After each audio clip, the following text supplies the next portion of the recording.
সকল জল্পনা তুড়ি মেরে উড়িয়ে দিয়ে ঠিকই ইরানে হামলা চালালো ইসরায়েল। ইরানের রাজধানী তেহরানে একাধিক বিস্ফোরণের ঘটনা ঘটেছে। স্থানীয় সময় ভোর ৩টা থেকে শহরের বিভিন্ন স্থানে এই বিস্ফোরণগুলো ঘটে। প্রত্যক্ষদর্শীরা জানিয়েছেন অন্তত ৬ থেকে ৯টি বিস্ফোরণ শোনা গেছে। ইরানের রাষ্ট্রীয় টেলিভিশন IRIB বিস্ফোরণের বিষয়টি নিশ্চিত করেছে। তারা বিস্ফোরণের কিছু ভিডিও ফুটেজও প্রচার করেছে।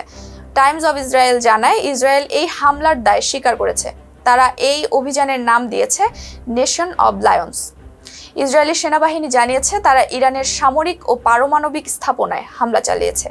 এই হামলায় অনেক যুদ্ধ বিমান অংশ নেয়। ইসরায়েলের ভাষ্য, এটি ছিল একটি সুনির্দিষ্ট এবং প্রতিরোধমূলক হামলা। লক্ষ্য ছিল ইরানের পারমাণবিক কর্মসূচি ও সামরিক অবকাঠামো।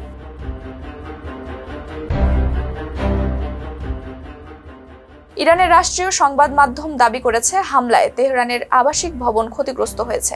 তারা কিছু ছবিও প্রকাশ করেছে যাতে ধ্বংস হওয়া ভবনের চিত্র দেখা গেছে। ইসরায়েলের এক সামরিক মুখপাত্র জানান, ইরানের পাল্টা হামলার আশঙ্কায় দেশজুড়ে শিক্ষা কার্যক্রম, জনসমাগম এবং অফিসিয়াল কার্যক্রম বন্ধ ঘোষণা করা হয়েছে। শুধুমাত্র জরুরি পরিষেবা চালু থাকবে। এই সিদ্ধান্ত কার্যকর হয়েছে স্থানীয় সময় রাত 12টা থেকে।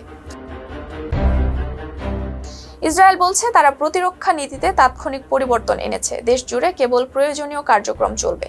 এদিকে মার্কিন পররাষ্ট্রমন্ত্রী মার্কো রুবিও জানিয়েছেন, যুক্তরাষ্ট্র এই হামলায় অংশ নেয়নি। তিনি বলেন, আমাদের মূল লক্ষ্য হচ্ছে মধ্যপ্রাচ্যে অবস্থানরত মার্কিন সেনাদের সুরক্ষা নিশ্চিত করা।